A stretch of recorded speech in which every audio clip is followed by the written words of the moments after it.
Good morning. Let me introduce who's with me today. From my right, Robert Mujica, Budget Director for the State of New York. To my left, Melissa DeRosa, Secretary to the Governor. To Melissa's left, we're joined today by Major Chris West from the New York State Police. Last night was a long and ugly night all across this nation, as we know. Let's talk about where we are today with the COVID virus first. The number of hospitalizations are down again. The net change in hospitalizations down again. Intubations down again. Number of new deaths still dropping. All good news.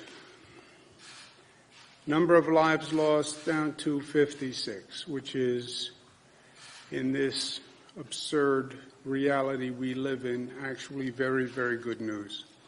There'll be a point at which the number of deaths can't get any lower because people will die of something, and COVID virus is very good at affecting those people who have other illnesses. But this reduction in the number of deaths is tremendous progress from where we were. And we have gone through hell and back, but we are on the other side. And it's a lesson for all of us. Last night, as I said, was an ugly night all across this nation. It was an ugly night across this state. We had a number of protests all across the state. New York City, cities upstate. We've seen a lot of disturbing video about the protests, and where I've asked the Attorney General to review the New York City protests and the actions and procedures that were used. I'm going to ask her to include in that review these demonstrations that are ongoing last night, if there are additional demonstrations tonight, and the Attorney General will be reviewing those actions. Upstate New York, we also had actions. We had a significant state police presence all across upstate New York. We have the National Guard on standby. We expect additional protests tonight, and we're preparing for such. Rochester, the county executive, and the mayor asked for additional state police for tonight, and we're going to have 200 additional state police. But look, the big issue is people are outraged, and I understand that. I'm outraged. It's not just George Floyd's killing, although that's enough to outrage a nation. It's George Floyd, it's Ahmaud Arbery, it's Breonna Taylor, all just in the past 3 months. It's 30 years of Rodney King and Amadou Diallo and Sean Bell and Abner Louima, and the same case in states all across this nation, where only the name changes but the color stays the same. You then had the first press conference by prosecutors looking at the Minneapolis situation that frankly raised more questions than it answered. And the real issue is the continuing racism in this country. And it is chronic, and it is endemic, and it is institutional. And it speaks to a collective hypocrisy. We're very good in this country at telling other people how they should live their lives and how they should act, how we preach a high standard, but we still discriminate on the basis of color of skin. That is the simple, painful truth. But this is a moment for truth. Now, at the same time, it is equally true that violence never works. How many protests have we had? How many nights have we gone through like last night? How many times have we burned down our own businesses, our own neighborhoods, and our own communities? Burning down your own house never works and never makes sense. Burning down your own struggling businesses people who are trying to bring back the community never make sense. It dishonors Mr. Floyd's death. Mr. Floyd was not violent. Mr. Floyd was compliant. Mr. Floyd wasn't even charged or accused of a violent crime. There was no violence. That's what makes the killing more outrageous. When you are violent, it creates a scapegoat to shift the blame. It allows the President of the United States to tweet about looting rather than murder by a police officer. It allows the federal government to politicize what's going on and to come up with theories blaming the left and the extreme left, which only furthers the politics of division. Maya Angelou said, "Hate has caused a lot of problems in the world, but it has not solved one yet."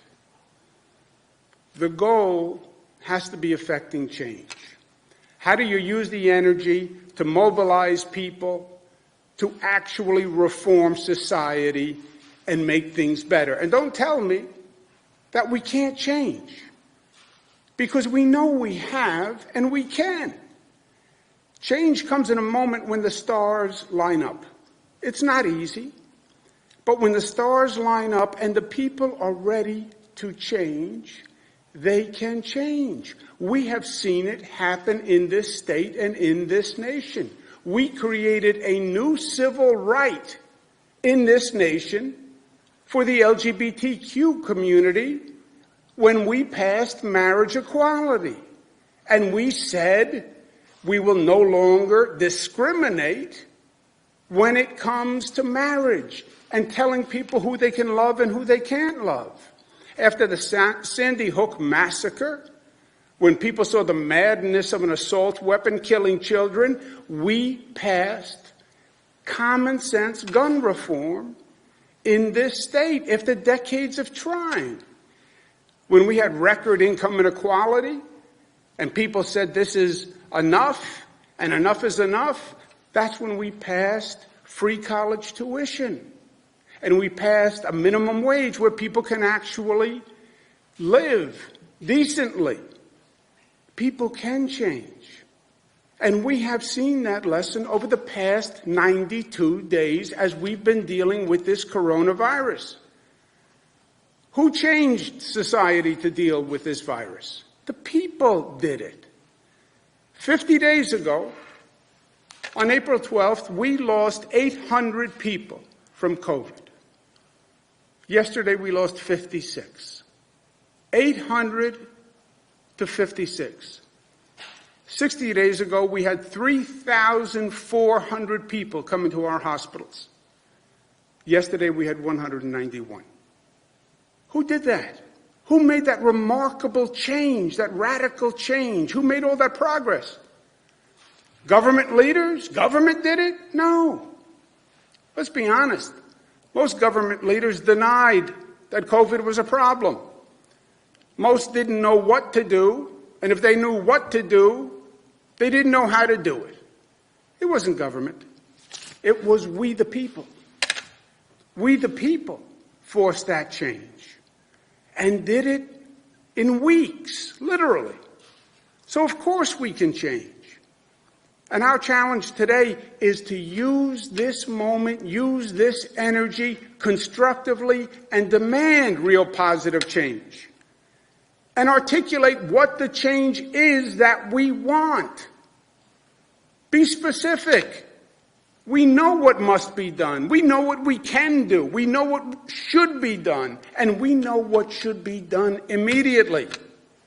Demand that the federal government and every state government pass a law that says allegations of police abuse cannot be investigated by local prosecutors because self-policing does not work, period. Allegations must be investigated by an independent outside agency. Demand that we define excessive force by a police officer by one standard all across this nation so every American lives by the same standard. If a police officer is accused of wrongdoing and is being investigated, release their disciplinary records so people can see what the prior acts of that police officer was. Demand that every public school provide the same level of funding for a child so we don't have two education systems in this nation, one for the rich and one for the poor. There is no reason and no excuse today for any child to live in poverty. We know that. Demand that change. And if our government leaders won't do it, or can't do it, or don't know how to do it, then you vote them out. That's how you make change. Most Americans are good, fair-minded, decent, kind, loving individuals. We need to mobilize the best in our people rather than allowing the worst. But don't lose the passion. Don't lose the outrage. Be frustrated. But be smart and be directed and be constructive and destructive. Help your community. Don't hurt your community. Be a laser and focus on real positive change. That's how this moment becomes a different moment in the history books. That's how George Floyd's death does not become just another name in a long list of people who should have never died in the first place. George Floyd must not have died in vain. Mr. Floyd's killing must be a moment in which this nation actually learned and grew and progressed to make this place a better place. And we can do it if we are smart together. Langston Hughes told us the ultimate goal: make America the land that fulfills her promise of greatness for all Americans. That's what this is about. We can do that. We have shown what we can do. Use this moment. Use this empowerment. Use this mobilization. And use it for good. Use it for good. So that when we look back, we say, yes, this story was all too familiar in some ways. What happened to Mr. Floyd was all too familiar. But the outcome was different. And the outcome was historic. And it was actually a moment of positive change. That has to be our goal. All of us, from the angry young protesters on the street, frustrated, energized, lashing out, to government officials on both sides of the line, to the police officers, 99.9% of them who are good, hardworking people who are trying to help their community. It's a common goal. We just have to be smart enough to get there. Questions?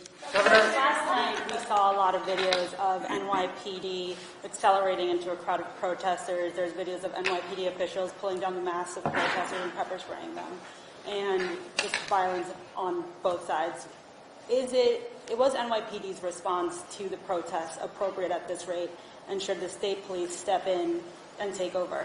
Look, these situations are very, very difficult.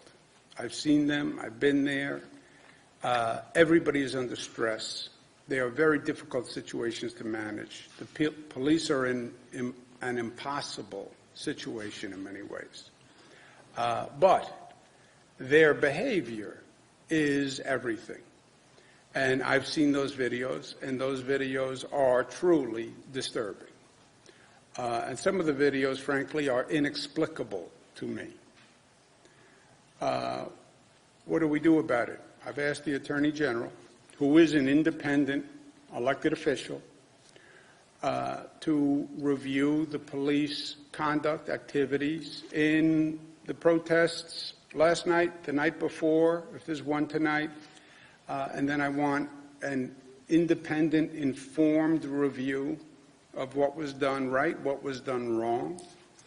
I want that report in 30 days. I don't want this to be another government ongoing report that comes out when everybody has moved on. Get it done in 30 days. Don't pull any punches. Tell the truth. Everybody saw the video. Everybody wants an explanation.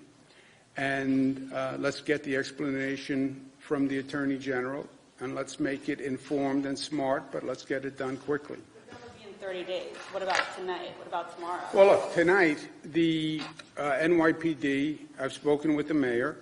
He understands the situation. The police commissioner understands the situation. They know the Attorney General is going to review it. I am telling them that if that review looks at those videos and finds that there was improper police conduct, there will be ramifications. That is not going to be a report that just sits on the shelf. This is a moment of reform. I'm not going to judge it on just what I saw on the video, right? As I said, from what I saw in the video, I think it's inexplicable. But maybe there is an explanation, and there's always two sides. The Attorney General will talk with the police. Let's hear what they have to say, and then we'll make decisions. But if there was improper behavior, there will be consequences, period. Period. You know, people deserve answers and accountability. As I said, I think one of the problems in Minneapolis was people saw the video of the George Floyd killing, and then the prosecutors got up and said, you know, we have to look, we have additional evidence, we don't know what it is. There's been no answer yet on the other police officers. There's been no answers on why manslaughter, not murder. And I think that just compounds the situation. But I'm not going to make decisions off the video. I understand how difficult the job is of the police, and let's hear what they have to say. But I agree that the videos are very, very, very disturbing. Governor, as of a few months ago, the state police were the largest state police agency in the nation without patrol cameras, dashboard cameras, or body cameras. Your administration announced a pilot program. Can you please give us an update on if that pilot program is now in place? Yeah, I don't know. I can get you an update. I don't know the progress of the body camera program, but I can get it. Governor, a lot of protesters are really sort of tired of the language of a few bad apples when it comes to police brutality, and there are a lot of calls to put more focus on officers who might be watching wrongdoing happening. As we're, protesters, that's what they're taking a lot from the videos that we're seeing of other law enforcement personnel who are watching something wrong happening and not stopping it or following up. What more can be done on this issue to encourage, to protect whistleblowers and to sort of fight against this boys club mentality that a lot of protesters are talking about? Yeah, I think what I was trying to say in my opening remarks, you listen to the protesters interviewed on TV. Well, what do you want done? And you just get a whole array of issues and vagaries. We know what needs to be done. We know what reforms we need. And let's be specific. If there's an allegation of police abuse, the local district attorney should not be the investigating authority. Why? Because self-policing doesn't work. And the local prosecutor works with that police agency day in and day out. And are they really in a position to be fair and objective? They will say yes. I say, from a public confidence point of view, have the investigation done by someone else. It should be done by an outside agency that people know can be fair. That's why I'm asking the Attorney General to do the review of the police conduct. Because she's independently elected, she's a statewide official, she can be honest and objective about the NYPD. That's why in this state we have, when there's a killing by a police officer of an unarmed person, the Attorney General does the investigation and not the local district attorney. Have a national definition of excessive force. Why? Because there should be one definition. If a police officer abuses someone in New York City, it should be the same as if they abuse someone in Minneapolis or if they abuse someone in Los Angeles. If there's an investigation for abuse against a police officer, release their prior disciplinary record to see if there's a pattern. By the way, if you release the record and it says there has never been any prior conduct, that actually works to attenuate or exonerate the police officer. If you release the disciplinary record and you find out there's been a pattern, that's also informative, right? These are changes that can be made and should be made now, today. Not cursing the darkness, light a candle. This is what we want done. And be specific, and then say to your Congress people, I want this law passed, and then say to your mayor, I want this law passed, and then say to your governor, I want this law passed. And if they don't do it, then say, I'm going to vote you out. That's how this works. And people win at the end of the day when they're focused and mobilized, and they are focused and mobilized today. I would even go further. I would say, now is the moment to say, I want equality in education. This is ludicrous and repugnant that you have some school districts that spend $36,000 on a child's education and some school districts that spend $13,000 on a child's education. How do you justify that the children of the rich get a much better education than the children of the poor? How is that fair? How is that fair at all? Well, you don't understand. It's hard politically to do that.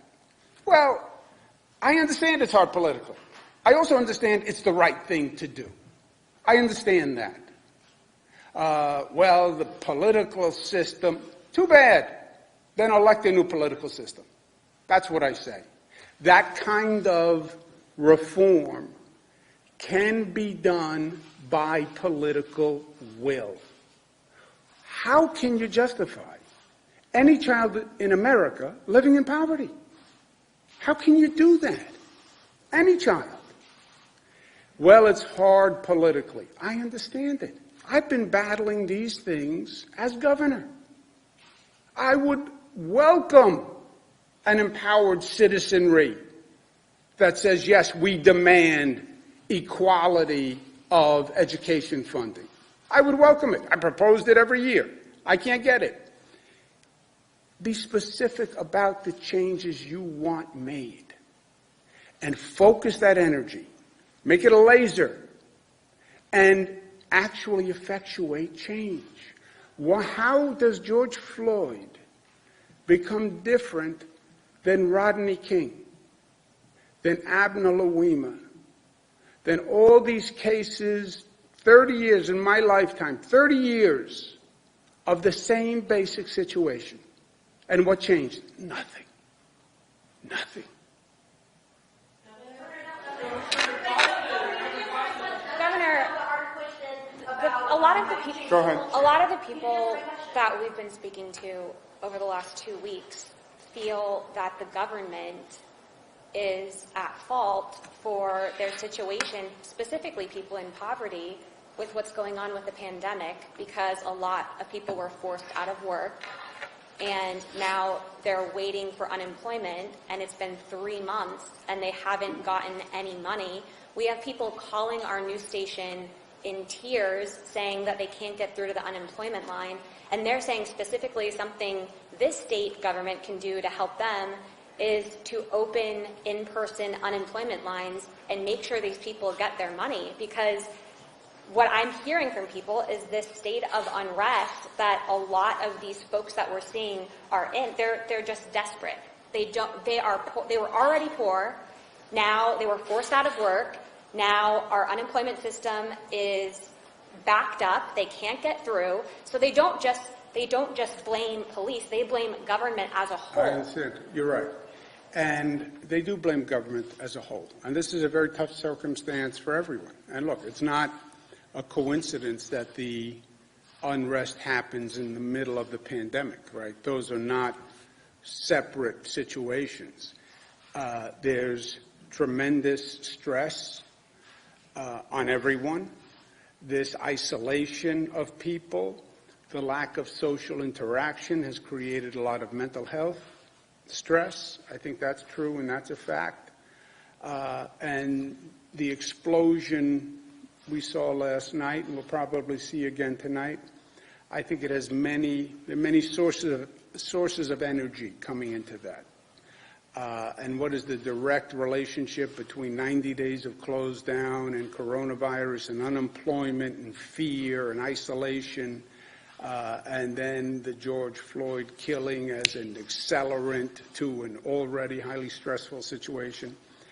More sophisticated minds than mine would have to figure out. So it is all of that. Yes, I understand. On the unemployment benefits, the state administers federal unemployment benefits. The federal government has many rules before people qualify for funding. We're not in a position to tell people line up and I will give you a check. It's not that simple. The money is not give anybody who asks funding. They have to meet certain criteria. The federal government has a whole list of criterion that have to be met before they can get the funding. Most of the people who are still waiting for checks now have issues that have to be reviewed or investigated. I understand this moment, but let's remember the next moment. You're going to be sitting in the same chair 3 weeks from now, and you're going to have the same indignation in your voice when you say, how did the state give out $100 million wrongfully in unemployment benefits, who defrauded the government and actually were living in wealth? How did you do that? You're going to have the same indignation. Okay. Promise me. Because you said before that some people were defrauding the unemployment system. People can't get through just to get basic questions answered, to see if they qualify. They've made their full-time job trying to get through to unemployment. So they're saying it's at a point of desperation where can we do lines with social distancing where I can get my question answered, where I can find out a timeline of when I'm going to get my money. I mean, Governor, people are literally calling our news station crying and saying that their families are starving and they have to borrow money from people. I understand. Do you want to answer on the progress? We'll look into it. We'll look into that option. It's a good idea. Great. We'll go at it. We'll look into the option. About the protests that have gone on across the cities upstate. And do you have plans to assist with state police or the National Guard? Do you think it's at that level that you need to do that? Yeah, I think I said we have had state police helping on all of the upstate. You may have come in late. I said in the beginning, we've had state police helping all the upstate cities. City of Rochester asked for 200 additional state police for tonight, and we're doing that, and we have the National Guard on standby. One more, Mr. Campbell. So what are those 200 state troopers that are going to Rochester? What is their role going to be? And also, at what point do you step in and take some sort of statewide action, a curfew, deploying the National Guard, something like that? Yeah, I have the National Guard on standby. Any place that needs additional help where the local police can't handle it, we have National Guard and we have state police. We've had state police helping all of the upstate cities, and that worked well enough. I mean, it is what it is, but we've gotten them all the resources they need. For tonight, Rochester's asked for 200 additional state police. We'll do that. Any other city that asks for additional state police, we can provide that. If we need more than the state police, then we have the National Guard. But it's just making sure we have enough resources to address every situation. And we take our clues from the local officials and the previous behavior, And the only city right now that says they need help is Rochester. Mark, you have really the last one. You have a point? There are actually a few other cities that we're talking with about some protection for tonight.